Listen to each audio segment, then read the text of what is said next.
Unidade 1, Tecnologia, Corpo, Movimento e Linguagem na Era da Informação.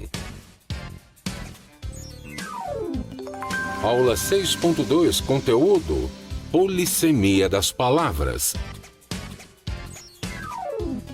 Habilidade: reconhecer e explicar os conceitos de ambiguidade e polissemia e identificar a situação em que ocorrem tanto a ambiguidade quanto a polissemia. Olá pessoal, boa tarde! Todo mundo com muita vontade e muita energia para estudar? Já vou pedir, nada de sair antes de terminar nossa aula, que hoje nós trazemos assuntos assim especiais para você que veio estudar e vai aprender a compreender um pouco melhor a língua portuguesa e a empregá-la de acordo com a norma culta. Muito bem, vamos estudar então dois conceitos fundamentais para quem quer escrever corretamente, para quem quer empregar o sentido das palavras e produzir sentidos coerentes, sentidos certos, precisos com aquilo que você quer expressar. Vamos conhecer então o conceito da ambiguidade. Certamente você já ouviu falar de ambiguidade. Isso é ambíguo. Então, o que significa ambiguidade, não é? As propagandas, os anúncios, eles utilizam muito da ambiguidade, muito mesmo. Só que eles utilizam num sentido poético, num sentido assim para produzir um efeito em que vai seduzir a pessoa para comprar, adquirir aquele produto ou aquele serviço. Em língua portuguesa, na gramática da língua portuguesa, que são as normas cultas que nós estamos estudando, a norma culta, a ambiguidade, ela não é boa, ela não é legal. Então, lá na propaganda é bacana, é ótimo, mas aqui não. No texto que você vai escrever ou na sua fala, você deve conhecer a ambiguidade exatamente para evitá-la. Vamos então compreender? Ambiguidade, o que é? Primeira pergunta que eu devo fazer. O que é ambiguidade? Todo mundo perguntando aí, professor, o que é ambiguidade? Tá aqui a resposta. É a indeterminação de sentido. Indeterminação, isso mesmo. Indeterminação, por quê? Porque dizer que é indeterminado, não é determinado, não é específico, certo? Não é o certo, ou seja, me permite ter outros sentidos. Mas e aí, quanto à clareza do texto, como é que fica? Com a ambiguidade, eu não tenho clareza. É por isso que você deve aprender a reconhecê-la para evitar. Você deve evitar a ambiguidade nos textos. Como vou fazer isso, professora? Vamos ver no decorrer da aula. Mas primeiro entenda o que ela é. Ela é uma indeterminação de sentido que certas palavras, algumas palavras, elas apresentam, ou expressões, palavras ou expressões, elas apresentam essa indeterminação de sentido. Ou seja, algumas palavras vão se caracterizar exatamente por apresentar essa indeterminação de sentido. E isso prejudica a compreensão textual, prejudica a clareza do texto. Isso ficou claro, gente? Ficou? Então, já sei que a ambiguidade é essa indeterminação de sentido que algumas palavras da nossa língua portuguesa possuem e que vão dificultar a compreensão textual, a compreensão, o entendimento do texto, do enunciado. Seguindo. Ambiguidade e polissemia. Bem, a ambiguidade você já entendeu, já compreendeu que é aquilo que a palavra possui, né?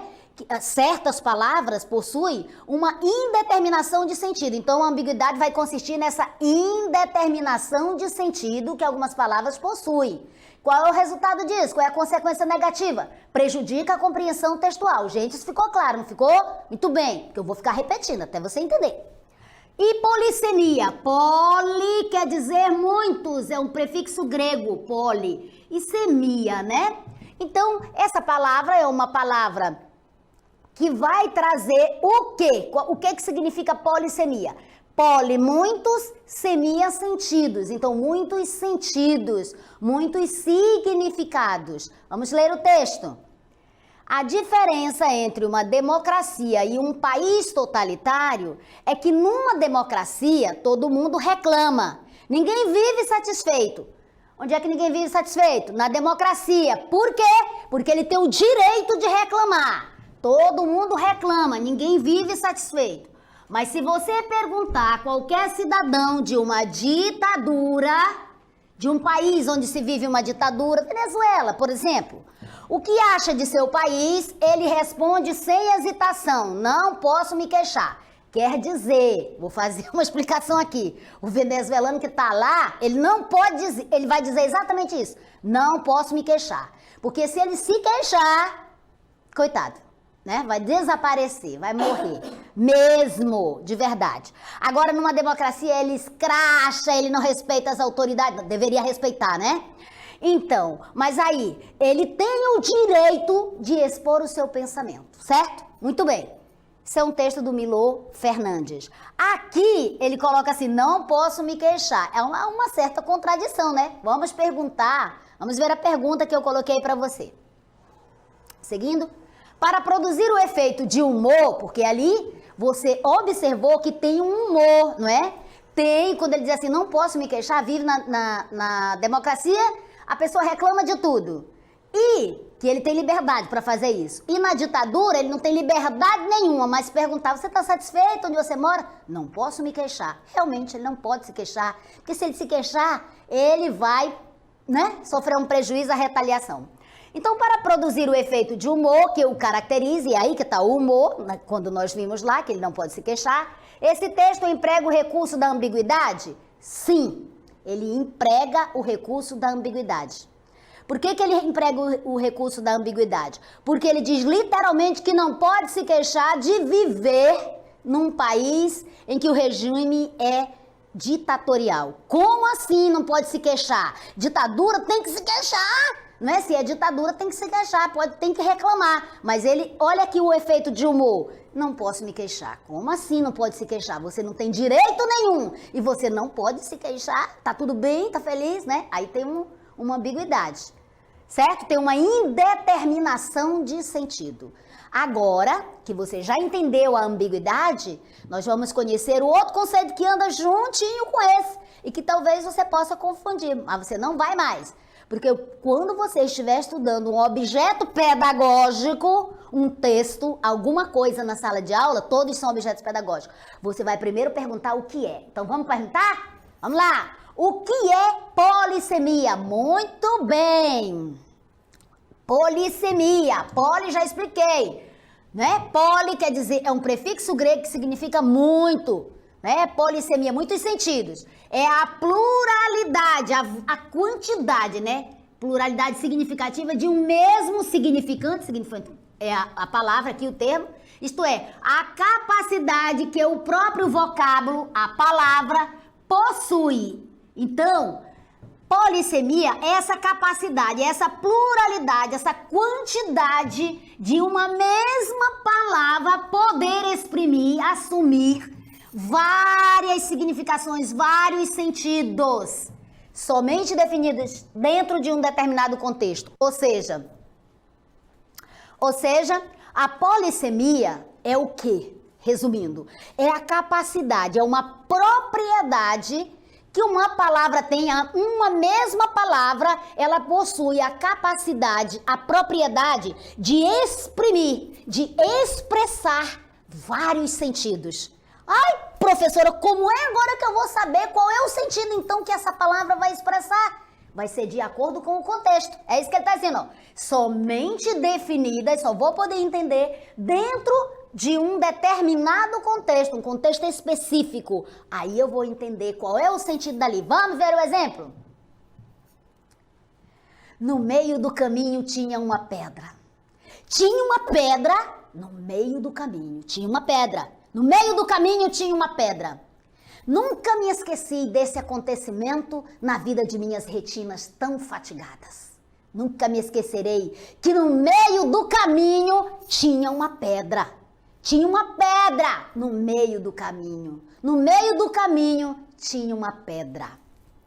Ô, gente, que poema lindo! Alguém pode estar dizendo aí, nunca vi esse poema, nem achei lindo, mas ele é lindo e você vai conhecê-lo mais tarde, vai até examiná-lo, vai até analisar muito mais profundamente, vendo o plano da expressão, o plano do significado. Então, gente, Carlos Drummond de Andrade, se apaixone por ele. Eu já estou apaixonada, eu já estou enamorada dele há muitos anos, hein? Então, vamos retomar.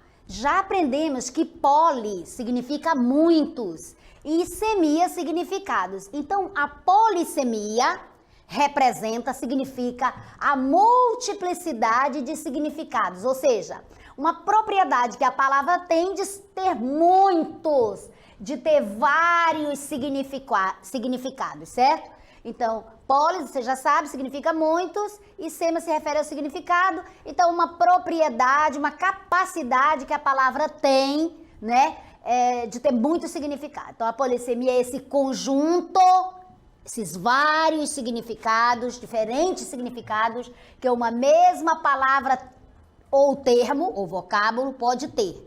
Então, entenda. A polissemia é essa capacidade, essa propriedade que uma palavra, um vocábulo, um termo tem de expressar, de exprimir vários significados, vários sentidos. A mesma palavra possui vários sentidos. Nós vamos dar exemplo de um aqui que você conhece, assim, desde criança a maioria de nós conhece, e eu também conheci. Então, a polissemia, ela está presente onde? Onde que você vai encontrar a polissemia? Ela está presente nas músicas, nos textos variados. Vários tipos de texto contêm polissemia. E principalmente nas propagandas, nos anúncios publicitários, do rádio, do jornal, da TV, você vai encontrar a polissemia. Todo mundo lembrando aí, o que é a polissemia? Essa propriedade que a palavra tem, esses vários, né, e diferentes significados que a palavra pode ter. Ah, professora, como é que eu vou reconhecer, vou saber qual é o sentido? Pelo contexto. Vamos ver os exemplos. Então, nos exemplos, olha, nós temos aqui nesta primeira, a boca da garrafa de cerveja. A boca da garrafa de cerveja está com ferrugem. Muito bem. Eu destaquei, então, a palavra boca. A boca da garrafa de cerveja está com ferrugem. Depois mais, você vai estudar figura de linguagem, você vai ver que a boca da garrafa é uma figura de linguagem aí, porque não tem uma outra palavra que defina muito bem essa parte de cima, a tampa, né? Vamos dizer assim. Não, é a boca mesmo. Mas só que não tem uma outra palavra para colocar nesse lugar aí, então chamou-se de boca, pela semelhança com a própria boca do ser humano. Então, a palavra boca aqui, ó. A boca da garrafa de cerveja está com ferrugem. Segunda frase. O seu João continua mandando bocas para a vizinha do primeiro D. E a terceira frase. E que tal se você fechasse a boca? Que tal se você fechasse a boca? Gente, o que vocês observam aqui? Que todas estas palavras, essa palavra boca, boca e bocas, é a mesma palavra. Aqui ela está no plural, mas é a mesma palavra. Aí de repente você pensa, ah, mas se refere a essa parte do corpo humano, boca, ou do animal também, que também tem esse furo, né? Que nós chamamos de boca. Aqui, ó, a boca da garrafa de cerveja está com ferrugem. Você entende o que significa, né? Não é o mesmo sentido de seu João continua mandando bocas para a vizinha do primeiro D. Será que seu João continua mandando as bocas da garrafa para a vizinha? Não, não é? Ele deve estar mandando cantadas, deve ser isso. E que tal se você fechasse a boca? Aqui, o único sentido literal da palavra boca, o sentido mais usual, aquele dicionarizado que você conhece, é esse aqui, né? Ó. E que tal se você fechasse a boca? Aqui a palavra boca está se referindo a essa parte do corpo humano, de verdade. Mas nessas duas, não. Então a palavra boca é uma palavra polissêmica. Por quê? Porque Eu só vou entender o sentido dela dependendo do contexto em que ela ocorre, da situação. Contexto é situação, tá, amores? Então, dependendo da situação, eu vou entender o que era que o interlocutor queria dizer quando disse que tal se você fechasse a boca. Aqui eu já entendi que é a minha. Mas e a boca da garrafa de cerveja está com ferrugem? Não é a boca humana. Não é este órgão. E o seu João continua mandando bocas para a vizinha do primeiro D. Não significa que é essa parte do corpo humano. Então eu vou entender o sentido de acordo com o contexto, com a situação em que essa palavra, que tem essa propriedade de possuir vários sentidos dependendo do contexto, tem. Eu só vou entender qual é o sentido específico no contexto. Então, muito bem, palavras polissêmicas. A palavra manga. Observa a palavra manga. Quantos sentidos tem a palavra manga? O primeiro que te vem à mente aí, provavelmente essa delícia, essa coisa maravilhosa, que tu me deu vontade agora, olha, fizeram de propósito para me dar vontade. Então, o primeiro que vem é o fruto, né? O fruto da árvore ou o primeiro sentido que vem. Mas manga também tem esse sentido aqui, ó. Essa parte da camisa ou da camisola ou do vestido, no nosso caso do jaleco, que recobre o braço. Então você, não é? Então manga pode ter esse sentido aqui, certo? O primeiro que é a fruta e também ela tem a capacidade de expressar outro sentido, que é este aqui. E ainda tem outro sentido. Por exemplo, quem conhece candeeiro, acho que é candeeiro, se eu não estou enganada, é candeeiro. Antigamente se usava esse termo. No interior tem a manga ali do candeeiro, onde fica iluminado, chama-se manga também. Tudo bem, outra palavra polissêmica, vamos ver o exemplo. A palavra serra. Veja, a palavra serra. Quando se fala a palavra serra, a primeira ideia, o primeiro sentido que vem à sua cabeça, provavelmente é esse instrumento aqui, né? Serra. Serra que é substantivo, o elemento, este instrumento que corta, que serra, né? Madeira, enfim. Então, é esse instrumento que se utiliza para cortar madeira. Esse é o primeiro sentido que vem. Mas a palavra serra também tem a capacidade de exprimir o quê? Essa elevação que faz parte de uma cordilheira. Ou seja, a espécie de um monte. Aqui no Amazonas, na maioria dos municípios não se vê serra. Mas existem serras no Amazonas, gente. É porque a gente não conhece todos os municípios, mas existem também serras aqui no Amazonas, né? Em algumas partes você vê uma serra, uma elevação, mas principalmente ela faz parte de uma cordilheira, de um conjunto de outras serras, de outras rochas, né? De montanhas. Muito bem. Então você percebeu que a palavra serra, assim como a palavra manga, tem essa propriedade, essa capacidade de expressar vários outros sentidos e que você só entende com o contexto. Como você viu a imagem, você entendeu que a palavra serra se refere a esse objeto aqui, mas eu também poderia estar me referindo a essa elevação, esse monte na cordilheira. Vamos a outra palavra que também é polissêmica. Olha aí, gente. A palavra órgão. Aí você olha, órgão, olhou para cá, órgão é isso. Mas órgão também, ele se refere, também tem o sentido das partes anatômicas do nosso corpo. Por exemplo, seu coração é um órgão. A sua pele, né, é um tecido, que é um órgão também. Os pulmões, os rins são órgãos, né? Então, a palavra órgão se refere a esse instrumento musical, esse aqui, mas também se refere, não é, aos tecidos, ao conjunto associado aos tecidos da anatomia humana, da anatomia animal. Muito bem, você já entendeu então? Agora vamos a outra palavra polissêmica. Professora, mas o que é mesmo palavra polissêmica? É aquela palavra que tem a capacidade, a propriedade de exprimir vários sentidos. Olha, por exemplo, o primeiro sentido aqui que você vai notar na palavra dama é senhora pertencente à nobreza, a dama, não é?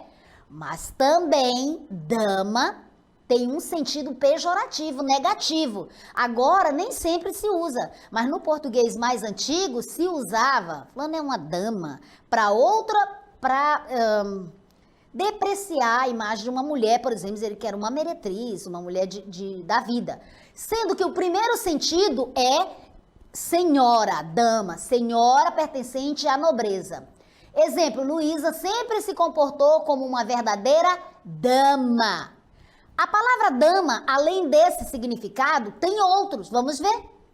Porque ela é polissêmica. Então, o significado 2, né, o segundo significado da palavra dama é exatamente esse jogo aqui, o jogo do tabuleiro, né, de xadrez, vamos dizer assim. Esse aqui, não é de xadrez, é de dama mesmo. Tem a dama e tem o xadrez, certo? Então, dama pode se referir ao pronome de tratamento senhora, pertencente à nobreza, e pode se referir a esse jogo de tabuleiro. Como é que você vai identificar qual é o sentido? Vendo a imagem, pelo contexto. Exemplo, as crianças adoram brincar com o jogo de damas. Muito bem. Então, nesse contexto aqui, as crianças adoram brincar com o jogo de damas, eu perfeitamente vou entender que se refere a esse jogo e não ao pronome de tratamento, dama, senhora, da nobreza, não é? Então, pelo contexto, pela situação, pelo exemplo, eu vou perceber qual é o sentido da palavra. No nosso exemplo aqui, a palavra dama. Muito bem. Agora vamos conhecer outra palavra polissêmica. Vamos lá. Isso, a palavra cabeça. Quando fala a palavra cabeça, qual é a ideia que te vem à mente? Bem, a primeira ideia, quando se fala cabeça, você já pensa nessa parte superior do corpo humano, essa parte do corpo humano ou de um animal, né? Você fala cabeça, certo? Muito bem. Tem esse sentido? Está correto? Sim, mas só vai estar correto de acordo com o contexto. Exemplo, João precisou fazer um exame detalhado da cabeça. Nesse contexto aqui, nessa situação que o João estava fazendo o exame, claro que a palavra cabeça está colocada corretamente. Agora vamos ver outro sentido, né, da palavra cabeça, que é polissêmica. Por que é polissêmica? Porque possui mais de um sentido, possui muitos sentidos. Significado de cabeça, outro significado que a palavra cabeça pode ter é a de líder de um grupo. Então, o líder de um grupo é chamado de quê? De cabeça. O líder é o chefe, certo? Então, o chefe pode ser o cabeça. Tem esse sentido? Está correto? Está. Exemplo, Pedro era o cabeça da gangue. Deus me livre. Então, presta atenção. O cabeça aqui quer dizer o líder da gangue, né? Mas podia ser o Pedro era o cabeça da empresa, podia ser o líder, o chefe da empresa. Muito bem. Então, percebeu por que a palavra cabeça é polissêmica? Porque ela possui mais de um sentido. Se ela tiver 2, 3, 4, 5, qualquer palavra que possuir mais de 2 sentidos em diante, ela já é polissêmica, certo? Muito bem. Vamos a outra palavra polissêmica, a palavra mangueira. Essa você conhece, né? Já vimos manga, mangueira. Muito bem. A mangueira está cheia de frutos. Olha, já quero pegar essa daqui. Vou pegar essa. Não, vou pegar essa daqui. Então, a mangueira está cheia de frutos. Nesse sentido, eu entendo, nesse contexto aqui, desse exemplo, eu entendo que a palavra mangueira se refere à árvore que dá mangas. Mas se eu disser quanto custa a mangueira do radiador, então nesse sentido aqui, gente, quanto custa a mangueira do radiador? Eu não estaria me referindo à árvore que dá manga, certo? E sim, aquele objeto que serve lá para o radiador, para o carro, para o motor do carro. E essa daqui é um outro significado da mangueira, certo? É um objeto que serve, né, para canalizar a água, para levar a água e você lavar o seu pátio, o seu carro, enfim, onde você quiser lavar. Muito bem, vamos à próxima palavra polissêmica. A palavra pena. Nossa, a palavra pena é polissêmica. Por quê, professora? Porque ela tem vários sentidos. Olha aí. Que pena que você não poderá ir à festa. A palavra pena aqui não significa essa pena de pavão, nem a pena de pato ou a pena de galinha. A palavra pena aqui está se referindo a um outro sentido, né? Que lástima, puxa, não dá para você ir. O sentido é outra coisa, não é este. A pena de pavão é muito bela. Olha que pena linda, né? A pena aqui tem realmente o sentido do substantivo pena. Então, ela tem esse sentido né? De pena, de objeto, pena de pato, pena de pavão, pena de galinha, mas a palavra pena possui outros sentidos, como este aqui, e ainda outros. Por exemplo, a pena do condenado foi de 300 anos. Olha aí, a pena aí é o castigo, né? A reclusão dele.